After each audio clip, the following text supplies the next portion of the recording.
Hey everyone, welcome to episode 6 of Live from Subterranea. This episode we have Binghamton-based band Bootknife. Just very, very original, heavy blues kind of stuff.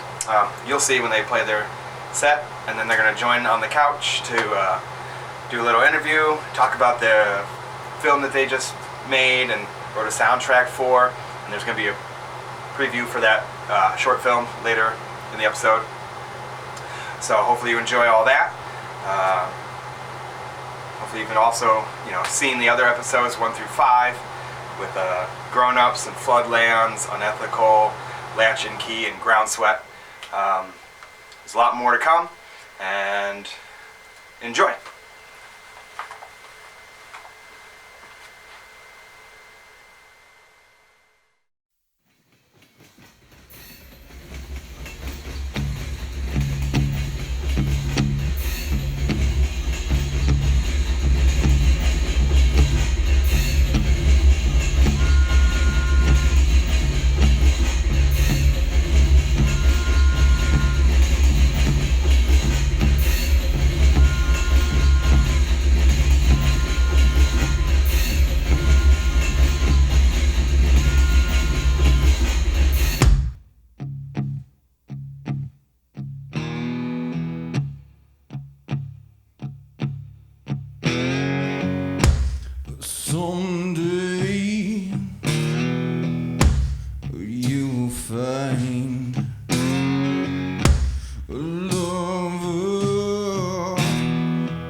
still burns the same.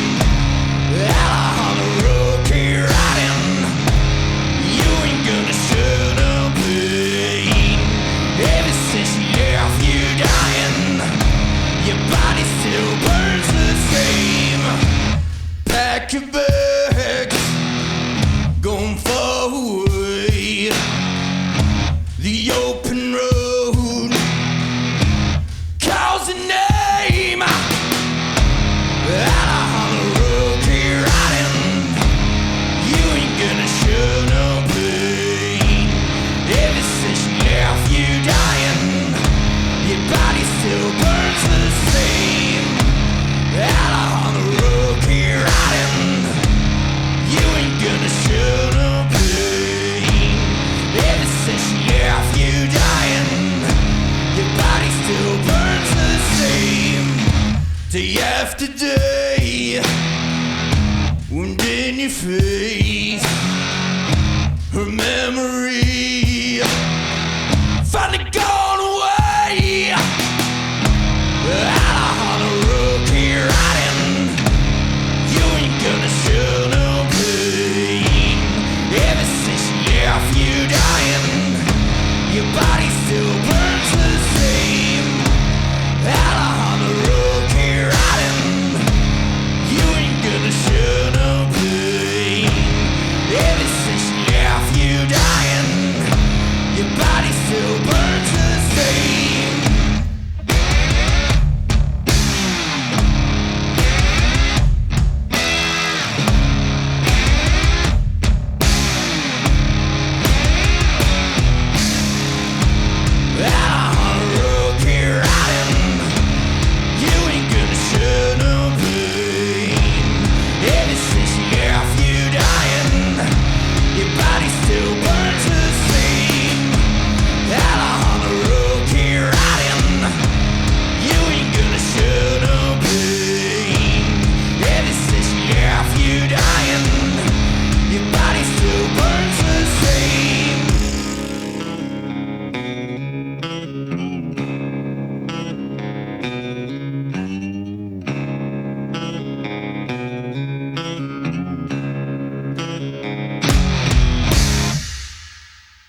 die here beneath this tree.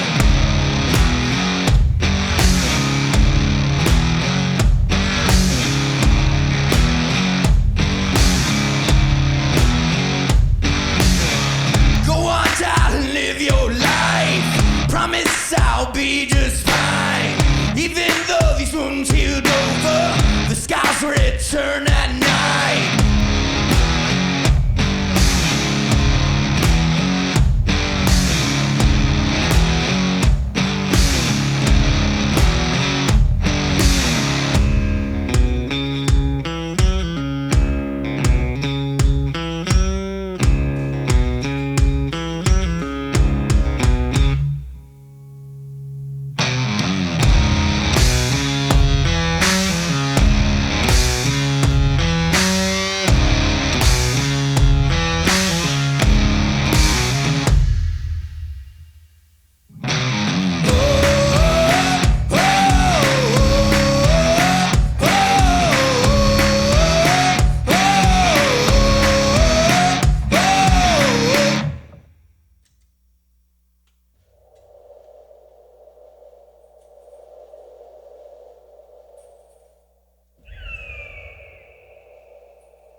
Today he's digging his own grave. Loud man caught him killing Hook, and cold winds revealing his old sins. A tree broke this dead man free. These are the last words to the noose. Alice, don't die, hold up, your devil is calling. Look out, he sees the fear in your eyes. Young man, your day is coming. Rise up, you know you gotta stay true. These are the last words to the noose. Alice, don't die.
love me good. Girl, you know you were my lover. Oh, we love so good. Won't forget about your lover. Lover shot me where I saw.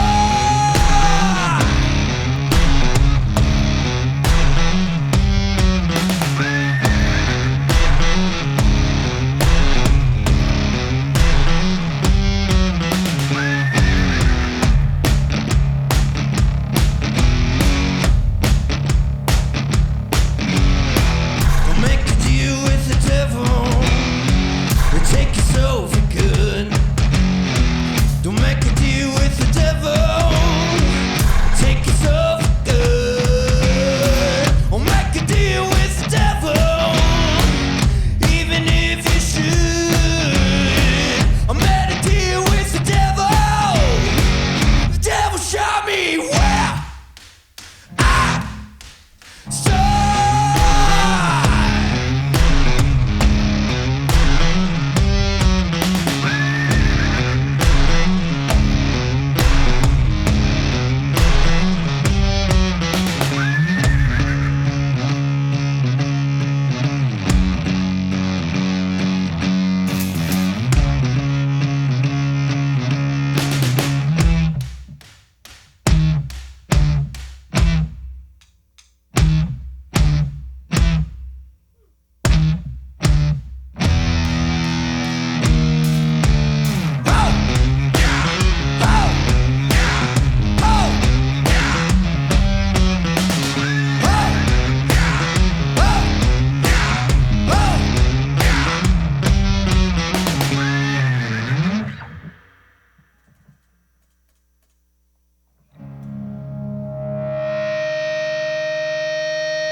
On the old steam tree.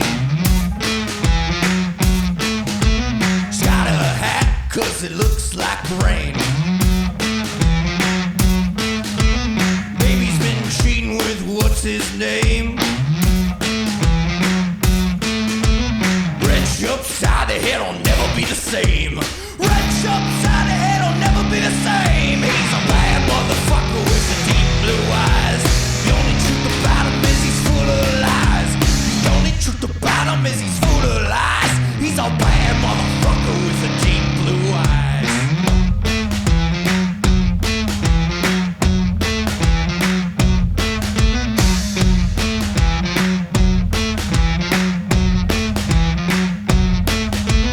Baby came home in a red motor car. Brought home food from that new snack bar. Well, baby's been fucking that movie star. So I cut him up good, gonna leave a scar. Cut him up good, gonna leave a scar. He's a bad motherfucker with the deep blue eyes. The only truth about him is he's full of lies. The only truth about him is he's full of lies. He's a bad motherfucker with the deep blue eyes.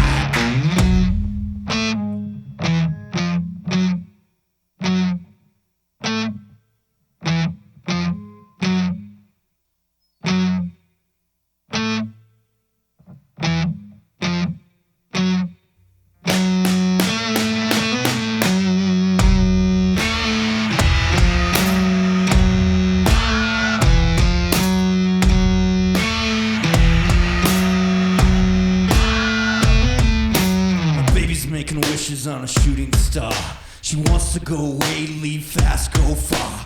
I'm just drinking at my old dive bar, watching Bootknife play drums and guitar.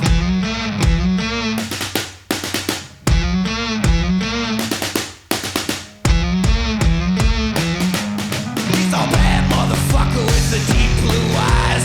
The only truth about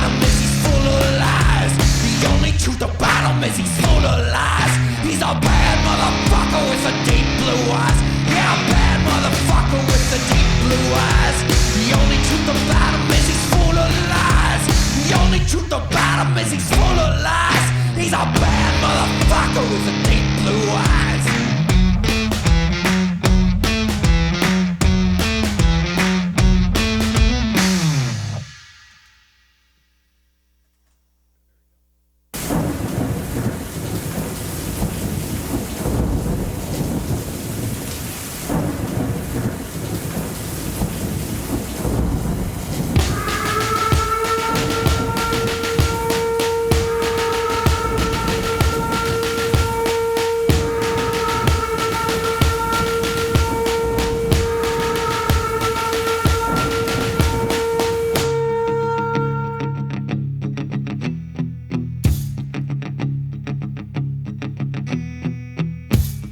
Anytime I think of you,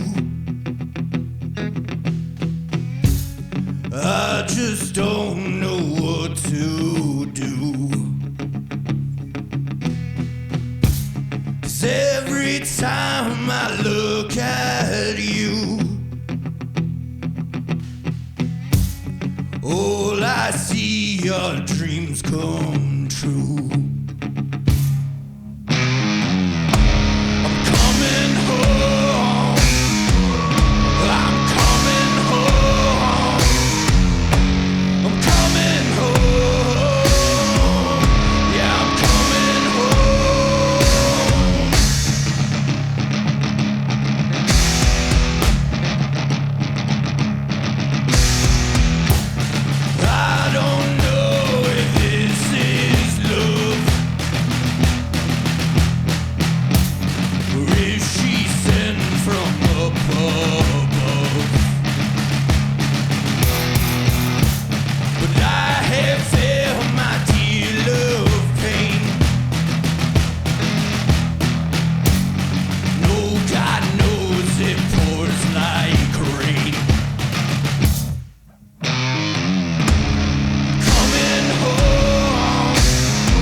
Alright, well I'm here with Bootknife. I want to thank you for coming to play. Thank you for having us. Yeah, maybe we can start with who you guys are and what you play.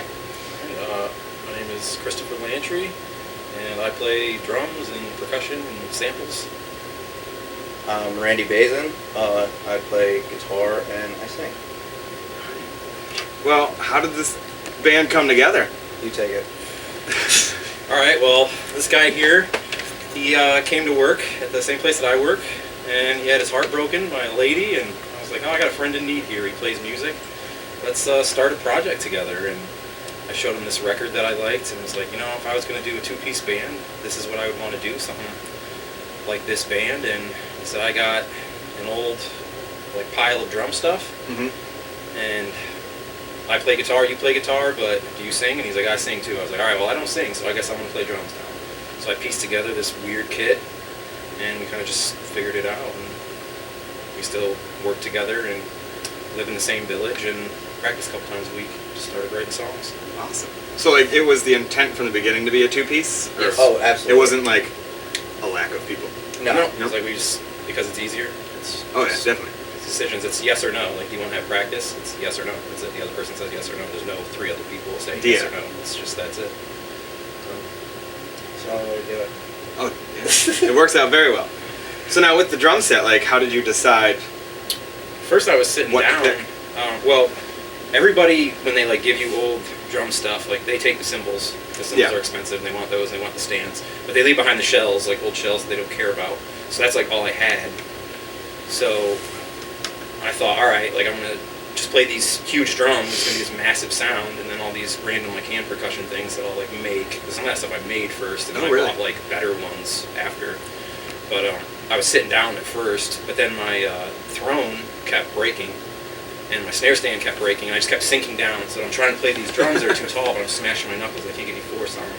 So eventually I just got pissed and threw the throne, took the snare and pulled it out of the base of it, and then stuck it in the tom hole in the top of the kick drum. And was like, yo, I'm gonna play standing up now. And I just made that decision on the fly. So then we started doing that, and then that worked in adding samples and sound effects, because I wanted it to be very cinematic and stuff. Yeah. But it really was just figuring it out as we went and being okay, this kind of works, this doesn't work. Just doing something different, really. Yeah, it's definitely different. I think it's visually a little more appealing watching someone stand up and play drums. Yeah, this was my first time playing drums in a band. Oh, okay. Because I didn't play at all. I just had that stuff by chance because I had a practice space. So people would just be like, hey, you want this? Because they didn't want it anymore. I'm like, yeah, I'll take it. So this was my first time playing, and I definitely played other instruments prefer to, guitar and bass. So standing up for me and being a little more showy it just felt better than sitting there. Right. So I don't know, I just gravitated towards that. Cool. And how have shows been? I mean, you guys got to play for about a year. Yeah. Before everything shut down. It was wild because so we were a band probably almost a year before we started playing shows. Okay. And we're like, hey, if we're gonna do this, let's do it right. So we recorded our first album, got merch made because we work at Upstate Merch, so we can do it ourselves. And we're like, let's put everything out and then start playing shows. At the same time. Yeah. Right. We'll play a show, and then we'll have all this stuff, and people are like, who the hell are these guys? What is all this stuff they have? We just kind of came out of nowhere, out the gate with it. Our first album, if you have it, you might have a copy that's wrapped in leather that is branded, which is something we did. We rode our motorcycles out to the Amish, got leather, hand cut it, branded it with a brand we got made, and wrapped our albums in it just so it'll be something special and different. That's pretty That's sweet. just kind of our thing. How can we do something different than everyone else? Because you see the same shit every. Oh yeah. I think that's our big appeal. I don't know, people complain about shows around here or just bands and stuff, and they don't, people don't go, they don't want to see bands. And this is no offense to other bands, but it's do something different. Maybe they're not coming out because they don't like what they see, or they feel like bands are, I don't know, maybe a pale imitation of bands that they like, but it's nice when people do something just fresh and different, and that's always been absolutely. Let's just do something different. Oh yeah. I used to be in a band, the singer, it was kind of a mellow band, and the singer would be like, we keep playing all these punk shows. I'm like, yeah, but it makes us stick out, you know? So. Yeah, the thing, you want to do something that makes you stick out because people remember it. Yep. Yeah, and we'll play any show too. We don't care. It doesn't matter what the genre is. We'll try to sneak into What was anything. the show we played at Fitzy's? It was just noisecore or something. Noise band, electronic noise band, straight grind punk band, and then we played. It was just fine. A mixed show is awesome. I love a mixed show, and I don't care if we're opening it, we're playing the middle, or we headline it. We'll do whatever. How long do you want the set to be? We'll figure it out. We just want to be bankable like that, and available, and just go and have a good time and meet people. It's great. Yeah. And when you're talking about your first album, can you talk more about recordings? So recording that was was a bit of a shit show. We went to the Upstate merch shop and we're like, all right, I got this big warehouse, and we'll figure this out. We'll set up our own microphones. I had some mics. I had like a Mac Mini, and we had click tracks from demos we made. And I think a lot of times I was just there like running a session kind of by myself. Had like the computer on the table, and I'm like, all right, hit start, put the headphones on, and then I kept getting like latency in my click track. So I'm like, all right, well, this sucks. But we kind of pounded through that, and then he would overdub over that, and then we'd all send it off to my brother, and he would mix it. But primarily, like the drums were recorded in Upstate Merch in a big warehouse, and then vocals were just done with like an SM58 in I think my living room. Yep. Yeah, and the guitars were done there too, just like plugged in like digital. And yeah, I mean, that first year we kind of just made those like songs. And I remember just like trying to figure that out too. Like for me, like the samples and like the sound effects I do, because I like it to be very like cinematic in a way. Mhm. So we're both interested in that. Like for a while, it's like we couldn't do that because I couldn't afford to get those things. Like I had these ideas in my head, but I was like, I don't have the money for the technology yet to do these things. And we had to like get there, and some of that was like done in the recording process, like adding sounds and figuring out how to recreate it. Okay. Now I know you guys just put out a short film. Yeah. If you guys can talk about that a little So bit. we had a bunch of shows. We had a bunch of shows lined up throughout 2020. And we like sort of secretly recorded our second album. It wasn't even a year since our first album came out. And we knew that we wanted it to be a soundtrack to a film, or like a long form music video or something. We knew that. But we didn't really have a film yet. It was just kind of like, oh, this is going to be the soundtrack. Like, whatever. Then we finished, and then COVID happened. The mandatory like shutdown and everything, stay at home order. And we were like, this is a perfect time to just actually like sit down and do this. So I had like an idea for a script. I remember I stayed up to like 2 in the morning typing on the notes on my phone, like the basic outline. I sent it to Randy. I was like, what do you think of this? He was like, all right, cool. So like, let's do this. And it was not a long form music video. It was like a whole own story that had nothing to do with music, nothing to do with Bootknife, just like a film. Mhm. So we pretty much, with all our shows getting canceled for the rest of the year, and we had a lot of shows. A lot of shows. We had a bunch of shows, a bunch of out-of-town shows, like motorcycle festivals, like all these things that we had worked up from like kind of grinding that first bit of 2019. We, Hustled hard. yeah, we got like a bus too, so we had a bus that we were gonna like tour in. We like built bunks in and stuff. Oh, sweet. We're like, all right, cool, we're going on the road, and then like that happened, so it's like, all right, let's really dedicate our time to doing this film now. And we got a bunch of like the stimulus money, like unemployment benefits, and we were still working too for some of that.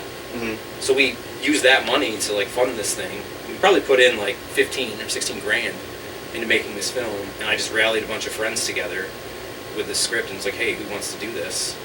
And then we scheduled it out, and picked the days, and did like pre-production and bought props and artwork and all these things.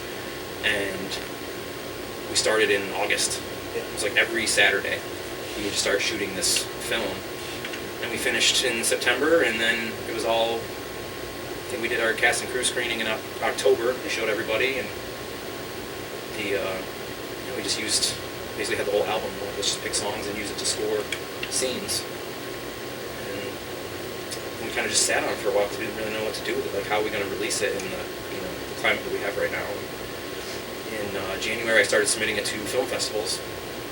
So now it's just kind of on hold because some of them have premiere status where you can't put it out because they want to be first at the festival.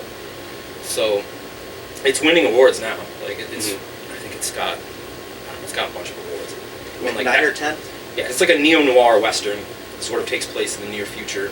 And it's got like a Best Western short, Best Noir short, Best Mobile short, another Best Western. I got a Best Director award. He got a Best Cinematographer.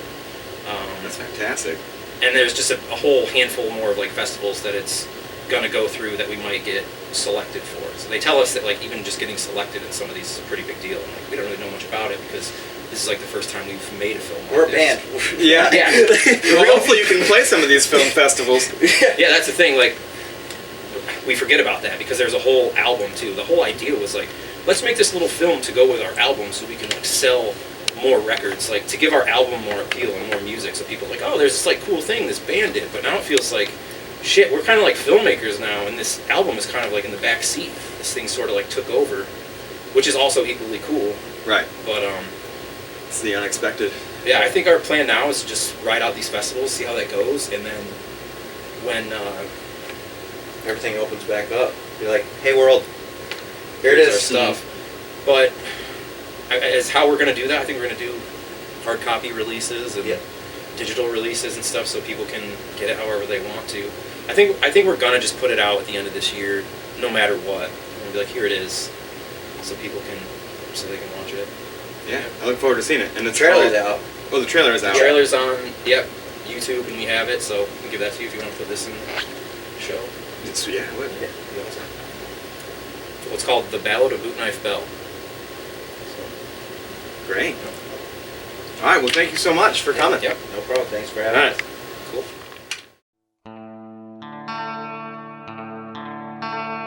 You're a hero to the people of this town.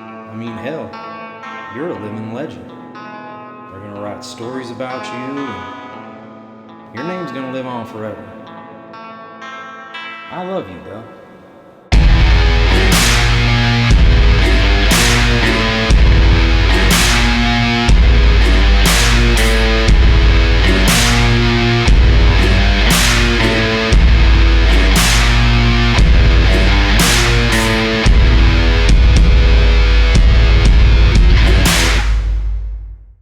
Now that's a fucking story.